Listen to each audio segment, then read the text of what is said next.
This is the Minnesota State Patrol. You are in violation of an unlawful assembly. There are moments when a night can go either way, teetering on the edge of peace and unrest. So it was last week when protesters gathered in front of the 5th Police Precinct after former officer Derek Chauvin walked out of jail. We burned down St. Paul. We burned down Minneapolis. We looted. We did everything. We did it peacefully. We did it roughly. But at the end of the day, what did they do? They released him. They released him. We got to make a line right here. We're going to make a line right here. And in the middle of it all, between the State Patrol and protesters, was Mohammed Abdul Ahad and his team of violence interrupters. No, we came down here to warn you guys that this was coming. Trying to turn the night around if given half a chance. Hey, bro. Hey, step away step away. Step back, bro. Come on, bro. Hey, step back, bro.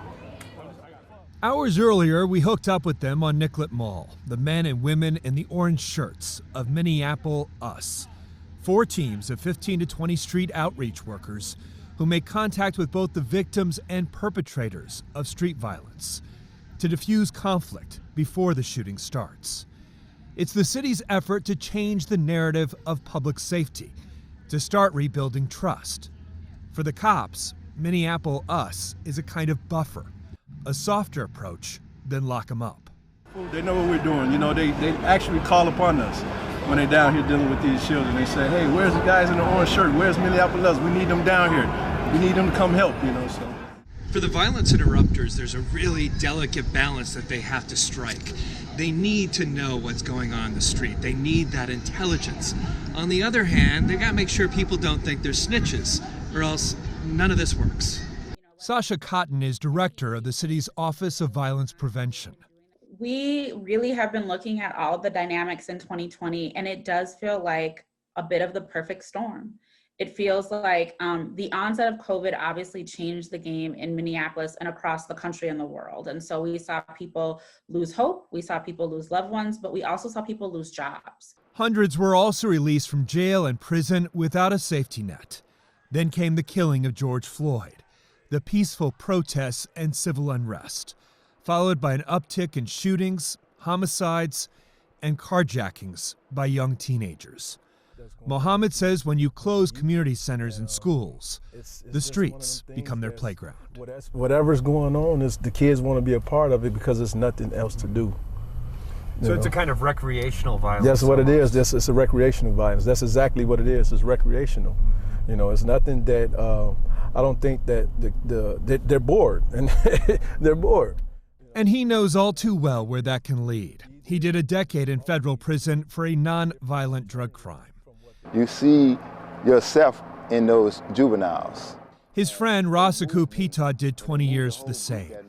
They took the same bus back from federal prison 3.5 years ago and made a vow. This time would be different. That day that we got out, I told him, I made him a promise. I said, man, I'm always be there for you if you need me. And he told me the same thing, so that's why we're standing right here today. And so they walk East Lake Street, down dark streets and troubled corners, a security check of an empty mercado, a homeless camp in Uptown, looking for the lost, hooking them up with housing, food, and treatment. Foot soldiers in social services. Leave the area. They had no intention of ending up here at the 5th Precinct, but thought they could help broker a truce. Yeah, we were asked to be here by the chief, man.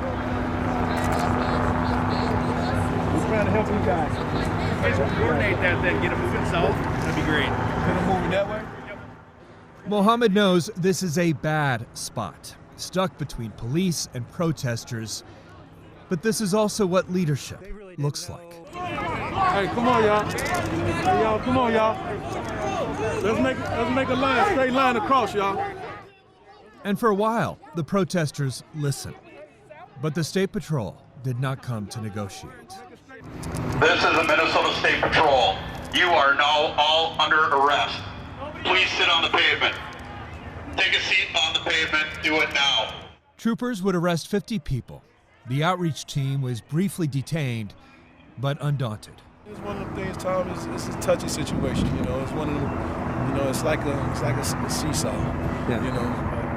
We here. We did what we was able to do under the circumstances of.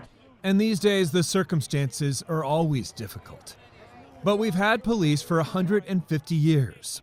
This approach for just a couple of months.